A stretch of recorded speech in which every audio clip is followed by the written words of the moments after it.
Jawahar Nagar police station పరిధిలో తనపై వచ్చిన ఆరోపణలపై వివరణ ఇచ్చిన బీజేపీ నాయకులు రంగుల శంకర్.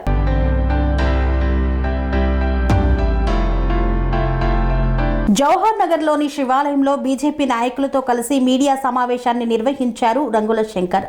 ఈ కార్యక్రమంలో రంగుల శంకర్ మాట్లాడుతూ తాను ఎవరికీ డబ్బులు ఇచ్చేది లేదని, తనపై తప్పుడు ప్రచారం చేస్తున్నారని తెలిపారు. జవహర్ నగర్లోని డంపింగ్ యార్డుపై బీజేపీ పార్టీ గత కొన్ని సంవత్సరాల నుండి పోరాటం చేస్తోంది.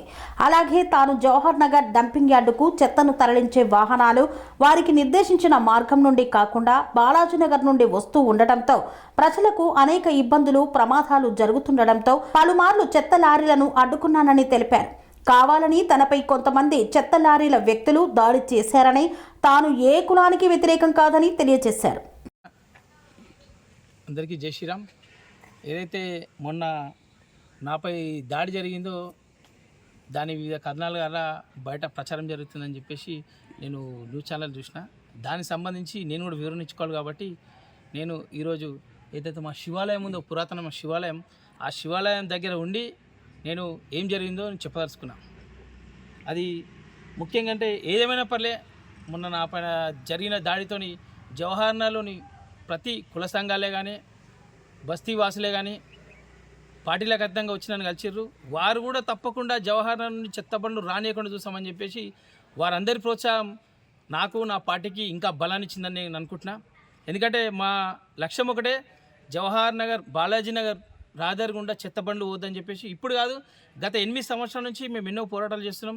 నేను 2 సార్లు దాని విషయంలో నిరాదీక్ష చేసిన, ఎన్నోసార్లు జిహెచ్ఎంసీ కమిషనర్కి ఇచ్చినాము, మున్సిపల్ కమిషనర్కి ఇచ్చినాము, పోలీస్ స్టేషన్లలో ఇచ్చినాము, ఆఖరికి సిపికి ఇచ్చినాము. అయినా పర్లే ఆ చెత్త బండ్లు రెగ్యులర్గా వస్తున్నాయి. ఎవరైతే దానిపై పోరాటం చేస్తారో వాళ్ళని టార్గెట్ చేద్దామని చెప్పేసి ఎన్నోసార్లు మాకు తెలిసింది. అది జరుగుతుంది.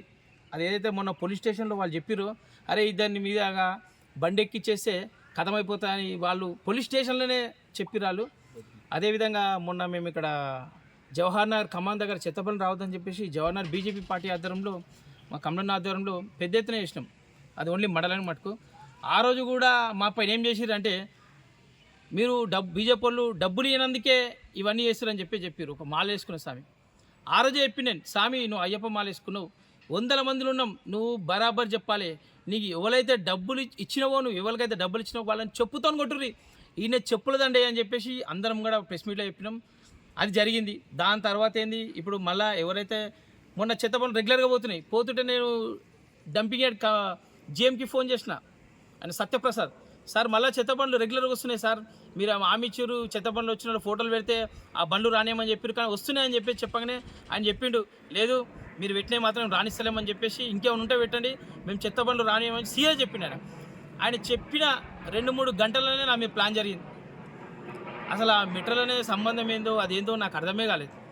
నాకు పరశురామ్ అనే వ్యక్తి ఉన్నాడు. ఆయన నిన్న ప్రెస్ మీట్లో ఏమనంటే, నేను 6 నెలల నుంచి 70,000 ఇవ్వాలనే మాట మాట్లాడాడు. మెట్రోలు వేసుకొని ఇస్తలేను, మేము రాళ్ళు కొట్టుకొని బతికేటోళ్ళం, మా దగ్గర విధంగా చేయడం రంగుల శంకర్ అని చెప్పి మాట్లాడాడు. నేను ఒకటే తెలియజేస్తున్నా అన్న, నేను శివాలయానికి వచ్చిన, నేను శివుని భక్తుని, నా కులం ఎల్లమ్మ. తడి బట్టలతోని నేను నా భార్య పిల్లలతో శివాలయంలోకి వస్తా, ఎల్లమ్మ దగ్గరికి వస్తా. నేను ఒట్టే చెప్తా, నువ్వు 70,000 ఇచ్చేందని చెప్పినావు కదా, తడి బట్టలతో నా భార్య పిల్లలతో శివాయి ఒట్టే చెప్తా, 70,000, 60,000, 40,000, 50,000, 30,000, 10,000 అసలు నేను ఏమి ఇచ్చేవున్నా నేను గుడికి వచ్చి చెప్పినా. పెద్దలందరూ వినాలే మాట. నేను ఒకవేళ నాకు డబ్బులు ఇచ్చేది ఉంటే గుడిలోకి వచ్చి చెప్పమని చెప్పు, మీరు పెద్దలందరూ ఏది చెప్తా చేస్తా. అనవసరంగా నన్ను పిలిచి నన్ను బొంగుల షాప్ కాడికి రా రా రా రా అని ఎన్ని బూతు మాటలు మాట్లాడితే కూడా నేను పోకుండా దూరం ఉంటే నా మీద అటాక్ చేయడానికి వచ్చారు. ఆడ రావడము మేము ఆడ ఆగగానే ఇద్దరు వెనుక నుంచి వచ్చారు. సీసీ కెమెరా చూడండి, వాళ్ళు ఎన్ని బూతు మాటలు అంటే నాకు అర్థం కాలేదు. అరే నిజంగా పరశురామ్ అనే వ్యక్తి ఎప్పుడు నాతో చెడు మాటలు మాట్లాడలే. ఆయన ఎన్నో వెళ్ళేసరికి మాకు మెటల్ ఇస్తుండే అంత జరుగుతుంది. మళ్ళీ ఎందుకు ఈ విధంగా ఆయన మాట్లాడుతూ నాకు అర్థం కాక మేము దూరం ఆగినాం.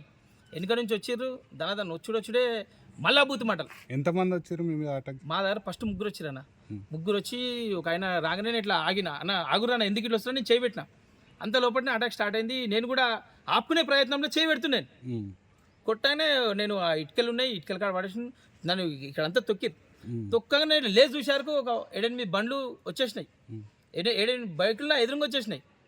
7-8 బైకులు ఎదురుగానే వాళ్ళందరూ చెత్త బండ్లు అన్న. నన్ను అమ్మ ఇదంతా మీ ప్లాన్ అని చెప్పేసి నేను ఇమ్మీడియట్ అట్లా తప్పించుకొని వెళ్ళిపోయినా. అంటే ఇప్పుడు మీకు మెటీరియల్ వేసిన అయినా కూడా చెత్తబండి నడిపిస్తారా?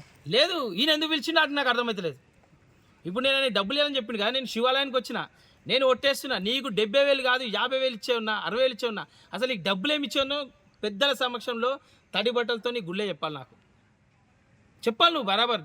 నేను ఈ జవాహర్లాల్ గుడి కట్టిన, బొందలడ కట్టిన, చచ్చిపోయిన డెడ్ బాడీ ఫీజులు ఇచ్చిన, ప్రతి పండుగలకు నా వంతు సాయం చేసే మనిషిని నేను. అంటే మిమ్మల్ని పిలిచిన క్రమంలో మీరు దుర్భాషలు ఆడారని చెప్పి ఆరోపిస్తున్నారు. ఎట్లా ఆడతామన్నా, నేను ఒక ప్రజానాయకుని, నేను డైలీ ఎన్నెన్నో పంచాయలో పోతా, ఎన్నో సమస్యలు ఉంటే పోతా, ఒక మనిషిని తిడతారు ఒకటిగా తిడితే అయ్యాలి. నేను ఒక రాష్ట్రపతి స్థాయిలో ఉన్నా, నాకు వాల్యూ ఉంటుందా? ఇదంతా కట్టు కథ జస్ట్ నా మీద అటాక్ చేయడానికి.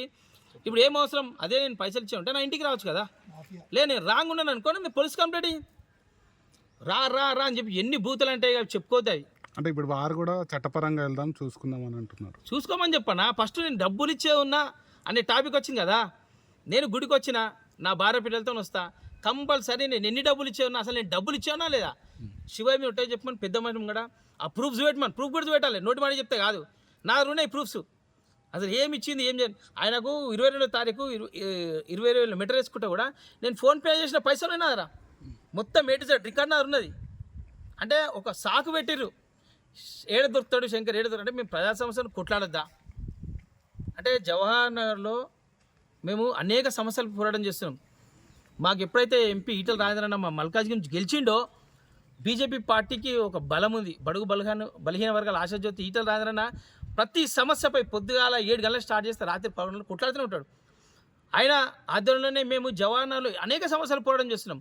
ఇండ్ల ట్యాక్స్ల విషయంలో కానీ, రోడ్ల విషయంలో కానీ, చెత్త బండ్ల విషయంలో కానీ, ఇప్పుడు బీసీ రిజర్వేషన్ల విషయంలో కానీ, అంటే అధికార పార్టీకి అపోజిట్ మేము చాలా పోరాటాలు చేస్తున్నాం. దానిపైనే మా మీద కక్ష కట్టిరు. అంటే ప్రధానంగా కులం పేరుతో దూషించారని చెప్పేసి ఆరోపిస్తున్నారు. మీరు ఇది ఒక చాలా బాధాకర విషయం. ఎవరైతే మేము బాలాజీ నగర్లో మాకు స్టార్టింగ్ వచ్చినప్పుడు ఈ కులం మతాలని తెలియదు. మేము అందరం కలిసి పెరిగిన వాళ్ళం అంటాం. నా ఫ్రెండు, నా పార్ట్నర్ ఒడ్డర్ రాజు ఉన్నాడు, నా ఫ్రెండ్స్ ఎంతమంది ఒడ్డర్ ఉన్నారు, ఒడ్డర్ ప్రసాద్ నా క్లాస్మేట్, మేము ఒడ్డర్ అని పిలుచుకుంటాం మామూలుగా. అంతెందుకన్నా ఇప్పుడు ఇది మాట మాట్లాడుతున్నా, ఒక సర్తక్క అంట మాట్లాడింది ఒడ్డరకులని అన్న, అక్క నేను ఒక బీసీ బిడ్డని, బీసీల ఐక్యత కోసం, బీసీల ఎదుగుతాం, మేము ఎంత పోరాటం చేస్తున్నాం మాకు తెలుసు. ఒక ఒడ్డరా అనే నేను తిట్టిన మాట నా ఒడ్డర అనేది. ఇప్పుడు ఎందుకు ఆ మాట ఎందుకు యూజ్ చేసిన అంటే, అదే చెత్త లారీలోళ్ళు నా ఇంటికి వచ్చారు. నా ఇంటికి వచ్చి అన్న మేము ఒడ్డరోళ్ళమన్నా, మేము మట్టి కొట్టుకుంటాము, డిస్మెంట్లు కొట్టుకుంటామన్నా, దయచేసి మమ్మల్ని చెత్త బండ్లు రానియాలని చెప్తే 3 సంవత్సరాల వీళ్ళంతా నాకేమో మాకు చెత్త బండ్లు కూడా పోతానా లోకల్లో మాకు అవకాశం ఏమంటే 3 సంవత్సరాలను ఒక్కసారి కాదు, కావాలంటే వాళ్ళని అడగండి అన్న సరే అన్న మీరు లోకల్లో మీరు మంచిగా ఉండాలని చెప్పేసి 3 సంవత్సరాలు వాళ్ళు 10 బండ్లు తిరుగుతాయి. మేము ఎప్పుడు కూడా ఏమలేం, 10 రోజులు తిరుగుతాయి, మిగతా వాళ్ళ వెనక 100 బండ్లు తిరుగుతున్నాయి. సరే మనం 10 మంది కోసం ఆలోచించాలా, మేము 1000 మంది కోసం ఆలోచించాలా? అట్లా 3 సంవత్సరాలు టైం ఇచ్చిన వాళ్ళకు. నా ఇంటికి మొన్న వచ్చారు, వాండల కింద వచ్చారు అన్న, అంటే అన్న మీకు 3 సార్లు సమయం ఇచ్చినామన్నా, మీ బండ్లను చూసి వేరే 100 బండ్లు తిరుగుతున్నాయి, అక్కడ 2 పానాలు పోయినాయి, కాళ్ళు పోయినాయి, అక్కడ స్కూల్ పిల్లలు ఉన్నారు, కాలేజీ పిల్లలు ఉన్నారు, డైలీ పొద్దుగాల ఆఫీస్లో పోయేటోళ్ళు ఆ నరకం చూస్తున్నారన్నా, మీ 10 మంది కోసం చాలా ప్రాబ్లం అవుతుందని చెప్పేసి రిక్వెస్ట్గా మాట్లాడుకున్నాం కూడా. అంటే మేము ఒడ్రోళ్ళని వ్యతిరేకించినట్ట 3 సంవత్సరాలు వాళ్ళని పోనీ మనోళ్ళని చెప్పి. ఇదే ఇంకో విషయం చెప్తున్నాం, ఒడ్డర పరశురామ అనే వ్యక్తి ఉన్నాడు, మాకు అన్నలాంటాడు, ఆయనని నడి రోజున కొట్లాడైతే బీజేపీ పార్టీ నుంచి హిందుత్వం తరచి మేము పోయి నేను 10 రోజులు తిరిగినా, కావాలంటే ఒడ్డర పరశురామ ఉన్నాడు ఆయన కానీ 10 రోజులు తిరిగి ఇదే ఎస్ఐ రాములు సార్ ఆధ్వర్యంలో ఆయన మీద కేసు పెట్టించిన వాళ్ళైతే ఒడ్డర పరశురామని కొట్టిర్రు. అప్పుడు ఎవరు రాలేరు, అప్పుడేమనలేరు అంటే అప్పుడు ఏం లేదు. కాబట్టి అక్క అన్నలు మేము బీసీల కోసం పోరాటం చేసే మనుషులము, తెల్లారు లేస్తే సాయంత్రం వరకు ప్రజల కోసం పోరాటం చేసే మనుషులము. దయచేసి మమ్మల్ని ప్రజల కోసం పోరాటం చేయనిరి. చేసేటోళ్ళని కూడా ఈ విధంగా బదలాం చేయడము, అటాకులు చేయడము, మళ్ళీ ఎవరు కాపాడాలి? మాకు ఈ కండువా పార్టీ ఇచ్చింది ప్రజలను కాపాడమని, ప్రజలకు సేవ్ చేయమని. నేనంట మట్టి బండ్లు పోతే నేను రాష్ట్ర నాయకుడిని డబ్బులు ఇవ్వడినట, వద్దాక అనవసరంగా ఎవరైనా పర్లేదు, దయచేసి తప్పు ఉంటే తప్పని చెప్పుర్రి, కానీ అనవసరమైన నిందలేయకుర్రి. బాధ అనిపిస్తుంది, ప్రజల కోసం కొట్లాలంటే బాధ అనిపిస్తుంది. ఏం చేయాలి? మాకు శక్తికి మించి మేము కొట్లాలేం కదా, శక్తికి మించి మేము కొట్లాలేం. మేము ఎంతమంది ఎదుర్కోవాలి? అటు జిహెచ్ఎంసీని ఎదుర్కోవాలన్నా, ఇటు లోకల్ని ఎదుర్కోవాలన్నా, ఇటు ప్రతిపక్షాలను ఎదుర్కోవాలన్నా, అటు పోలీస్ రెవెన్యూ వ్యవస్థను ఎదుర్కోవాలన్నా, ఎంతమంది ఎదుర్కోవాలి మేము? ఇట్లా కామన్ పబ్లిక్ కూడా మాకు వ్యతిరేకంగా మాట్లాడి పనిచేసుకొని మేము బురద చల్లితే మేము ఎట్లా ముంగడవాలి? దయచేసి ఒకటే చెప్తున్నాం, మేము ఏ కులానికి ఎవరికి అడ్డు కాదు. ప్రజా సమస్యలపైన పోరాటం, ప్రజల కోసం పోరాడతాం, బీసీల కోసం మా ప్రాణాన్ని ఇచ్చేటందుకు మేము ముంగడబోతాం. కాబట్టి ఎవరైతే పరిశ్రమ అనే వ్యక్తి ఉండో ఆయన వాస్తవానికి ఎప్పుడు నన్ను ఏమనలేడు. ఎందుకో మొన్న అతను టార్గెట్ చేసిర్రు. ఇది మాత్రం 100% చెత్తబండి యాజమాన్యులదే. మేము మాత్రం ఎంత మా ప్రాణాలు పోయినా పర్లే ఈ ప్రజా సమస్య గురించి మేము పోరాటం చేస్తున్నట్టు అని చెప్పేసి మేము ఇవాళ ప్రెస్ మీట్ ద్వారా తెలియజేసుకుంటున్నాం. సెరెనిటీ మోడల్ హై స్కూల్ విద్యార్థులకు అమ్మఒడి, సామాన్యులకు అందుబాటులో ఉన్న బడి సెరెనిటీ. మేడ్చల్ జిల్లాలో మేటిగా నిలిచి సాటిలేని ఫలితాలను సాధిస్తున్న #1 స్కూల్ సెరెనిటీ. మా ప్రత్యేకతలు ప్రతి విద్యార్థి పట్ల వ్యక్తిగత శ్రద్ధ, activity based learning and digital classrooms, computer lab, 100% ఫలితాలు, sports and cultural activities, yoga, abacus మరియు Vedic maths education. Please visit Serenity Model High School, Nagaram. Admissions are in progress. Call 040-271-46899 and 040-271-48699.